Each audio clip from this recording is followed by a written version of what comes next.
Today, we're going to be studying more of parliamentary procedures in action. Specifically, we're going to examine an important event that is an event that takes place in most organizations, that being their annual general meeting. Most organizations have contained within their bylaws a set of rules, if you will, about how often these meetings are held and who can attend them. As always, if we're going to be applying Robert's rules to the proceedings of an annual general meeting, and this is usually documented in the bylaws of the organization, we will be running the meeting using parliamentary principles. Votes of members are counted equally. Absent members have rights. All members have the right to fair and free and open debate, and all members have the right to understand what the heck is going on. We acknowledge the right of the majority to make a decision, but we balance that with the right of the minority to be protected and to be able to be free to speak. And of course, when conducting an annual general meeting, there's an absolute shared duty between the meeting leader as well as those who are assembled to attend the meeting. The meeting will be presided by the presiding officer. They have to be seen to be fair and impartial, and they have to operate at the leisure of the assembly. Whenever a major proposal is done, we'll be following the steps of handling a motion. A member rises to be recognized. They're recognized by the chair. They make a proposal in the form of a main motion. There's a seconder. Then the matter is put before the assembly for debate. And after debate is exhausted, then we proceed to a vote and a result is declared. Now, in most corporate organizations, the structure is known to be one in which there will be an annual meeting of the shareholders, and their primary job is to elect individuals to the board of directors for the organization. The board of directors, in turn, appoint officers who are responsible for the day-to-day operations of the organization. So whereas the shareholders will have an annual meeting of the shareholders once a year, or at the maximum in most jurisdictions of 16 months, the board will meet usually quarterly, and in some cases more often than that. So what is the annual general meeting? The annual general meeting is to be held once a year because it's to be done on an annual basis. And it provides to the membership a whole variety of information. I have a lot of experience doing annual general meetings for condominiums, and the pattern by which they hold their meetings is usually pretty well known after the organization has held one or two annual general meetings. Now, you can structure an annual general meeting where there's presentations and information, and specifically within the confines of the meeting, you have a portion that's dedicated, maybe an hour or two, where you're going to have a business meeting. And it's during that portion of the day that you're going to be operating using parliamentary process, because invariably the business portion of the meeting involves issues relating to money. And money is, of course, the one issue that tends to get members in any organization very focused on the issues that are being discussed. So when you approach the time of your annual general meeting, it's appropriate to start developing the agenda, take a look at the matters that were handled at the AGM last year. Are there any matters that come forward And is there any new issues that have come forward that really requires the attention of and participation of the members of the organization? Next step is, once you have a sense of what you're going to be doing in terms of the agenda should be sent to the participants of the meeting with a proper, duly sent out notice. Now, notice requirements are usually laid out in the bylaws.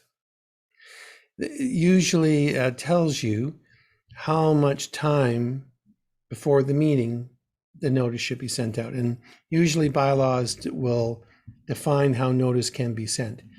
If bylaws are belonging to older organizations, they may use words like it needs to be put into the postal service.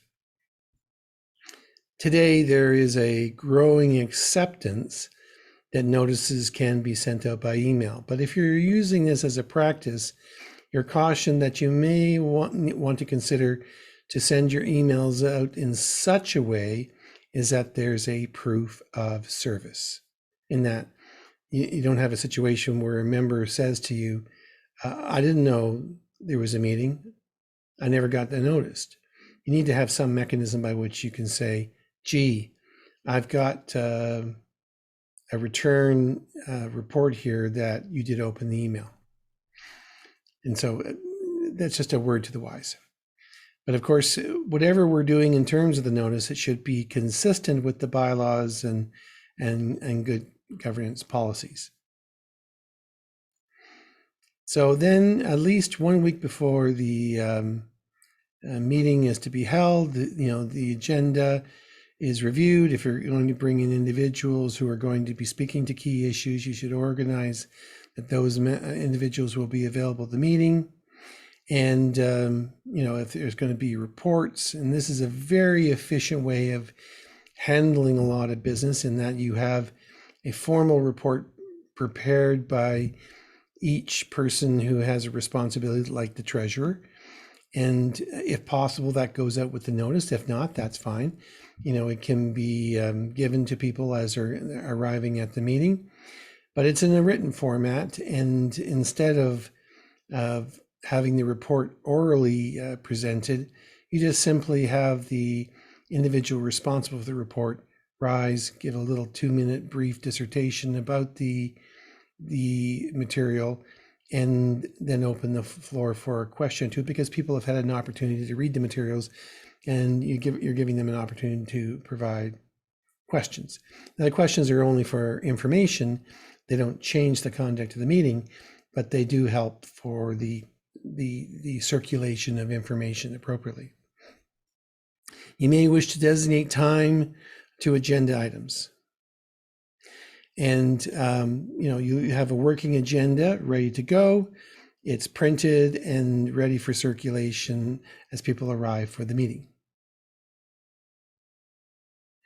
So what should be in the agenda? And it really should have a bit of a structure to it.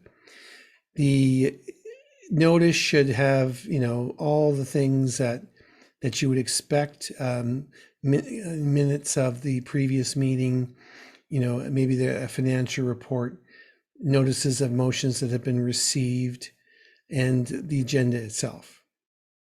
Once the meeting starts, then we go through a process of welcomes, introductions, and the appointment of scrutineers. Now, I find this interesting because in our organization, Toastmasters, whenever we have meetings at the division and district level, I always am curious, why isn't there an appointment of scrutineers?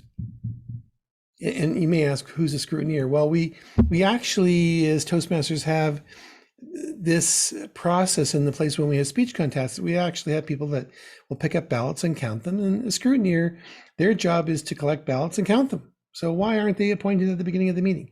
And they should be people in which the appointments are such that the individuals are beyond reproach, maybe past board members, in which everyone has confidence that they'll be executing their responsibilities appropriately. Next comes to the fact that we need to determine if there's a quorum for the meeting. And in this process too, there should be a confirmation of the agenda. Now, maybe the chair says, the agenda is adopted as circulated, but if anyone is well-versed in a parliamentary process, one realizes that the adoption of the agenda is one of the important events that happens in any meeting, because sometimes there isn't enough time to cover all the issues. And so an issue that an individual member may feel is important, they may want to have that changed in priority and dealt with earlier in the meeting, so that at least it can be effectively dealt with. And that's appropriate.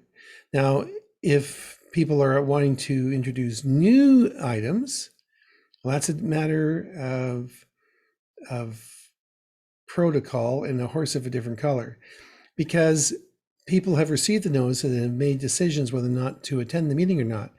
And as a result of that, it's not appropriate to accept new business and pass a motion relating to it. It is, however, acceptable that if there is new business, the person rises on this, can introduce the matter, have an open discussion about it, and then accept it as a notice of motion for the next meeting. So it goes into next meeting's notice, and then people can all be informed and prepared to come to the meeting ready with their research and ready to speak to the issue.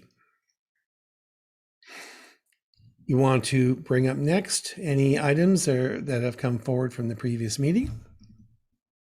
That's appropriate. You may want to then call upon reports. Maybe you want a report from the president, maybe about the strategic plan, report from the CEO. Maybe there are questions that have recently come forward that can be discussed. Report from the treasurer. And then if you need to replace members of the board, maybe you've elected them with 2 or 3 terms and some of the terms are expiring, then you can proceed to call for nominations and then conduct an election and declare newly elected members of the board. When you're doing that, it's appropriate that in advance they have signed an acceptance that they were willing to accept the position should they be elected. That way we don't get into an awkward situation where there's an election, someone's elected and they say, I don't have time for this, and I'll withdraw my name, which is sort of not a useful, making useful of everyone's time. And then any other business that's required by the bylaws, and then we can proceed to the adjournment, and maybe after that have a guest speaker and the presentation. Now, I showed you this slide in this way because there's nothing wrong with having non-business activities before the business meeting, nothing wrong with having other activities after the business meeting. The whole day doesn't necessarily have to be about conducting business, but if you have a section of time for the business meeting, it should be formally gavelled in. We are now calling open the business meeting. The gavel comes down, call to order. Madam Scrutineer, Chair, do we have quorum? From the credentials desk, and some organizations will set up a desk of people to, as members arrive, check them against the membership list, and we'll prepare a report whether or not quorum has been established or not. Really nice, efficient practice if you do it. For each business item, make sure that they're well researched, they're supporting data, maybe an issue has been reviewed by a subcommittee. All these things are appropriate, and especially if it's handled by a subcommittee, call for a report and a little 2-minute presentation from the chair of the subcommittee. Timing to the agenda has the benefit of informing in the notice to members that the meeting will be of 1 hour or 2 hour or whatever longer period of time the meeting normally takes. It's good to have people come to the meeting with a sense of expectation. And over time, if you are conducting a meeting every year, you get a sense of how long things take. And after a while, you become pretty good at measuring the times that are involved. Can't say enough about oral reports that are based on reports that have been turned into the organization and circulated to the members. This is an unbelievably efficient way of disseminating a lot of information and dealing really proactively with the need for people to have lots of questions, because a lot of the questions will be answered by the information that's been circulated before the meeting even starts. Allow plenty of time for discussion. Build that into your timings.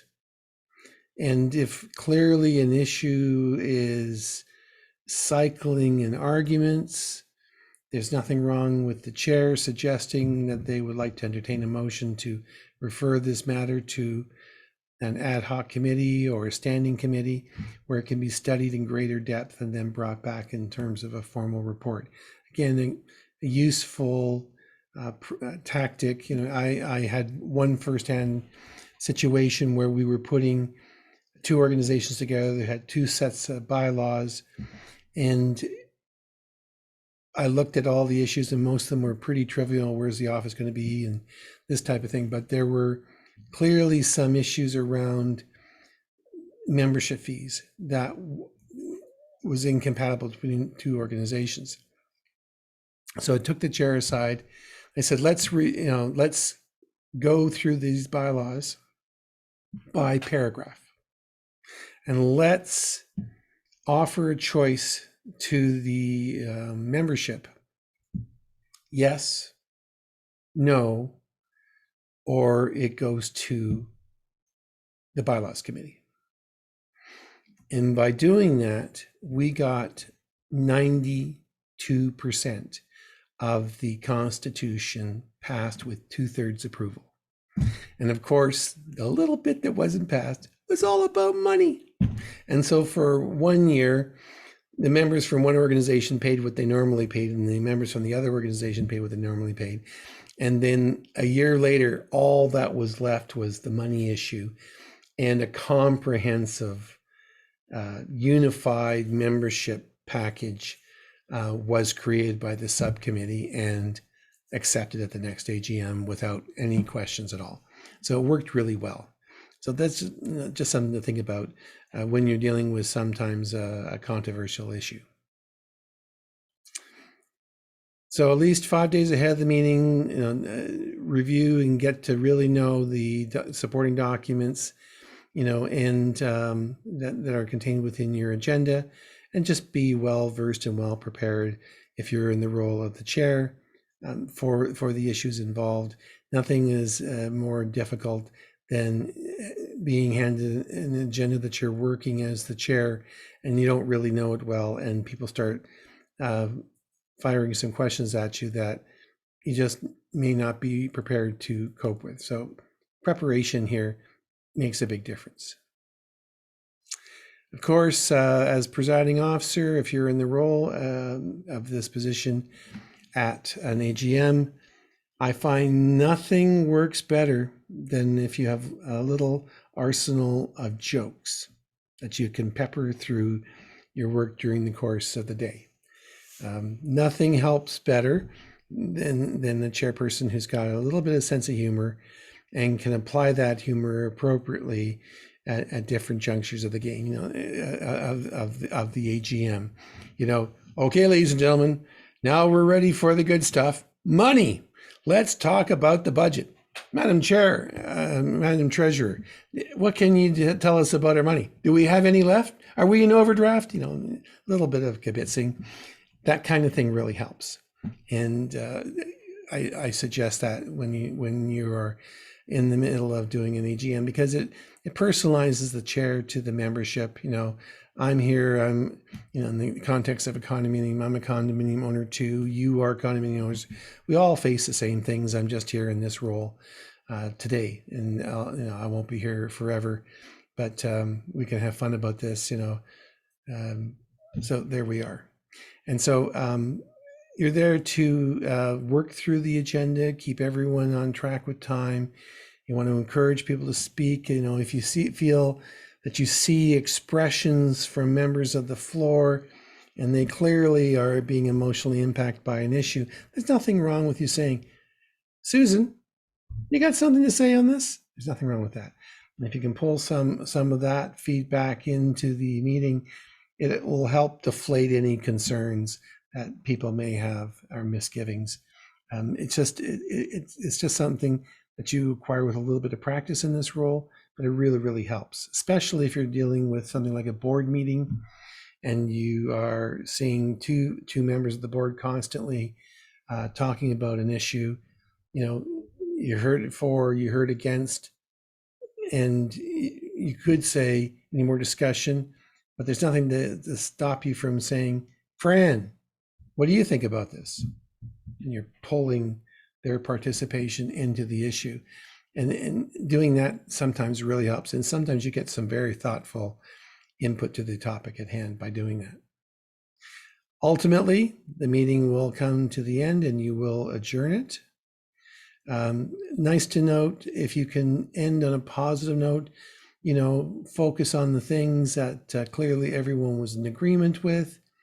And one little trick of the trade is to, when the business meeting is closed, to bring in a guest speaker. Even better if it's someone with a sense of humor as well, because they can talk on topic and make people feel good that they've come to this meeting. And of course, do not hesitate to thank the group, thank everyone for participating, for just the effort to come out. That's just fantastic. And this isn't done often enough from my perspective. People should do it more.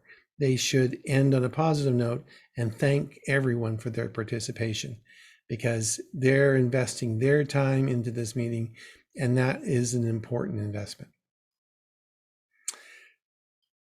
Like any kind of organization, when you have an AGM, it's appropriate to keep meetings.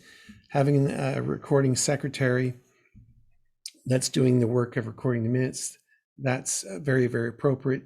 And that person should be able to record the events. I myself have been in the role of doing minutes. And when I play back a recording, I really am surprised that an issue where I had formed an impression about it, when I really go back through the words, I change my interpretation of what was said and done.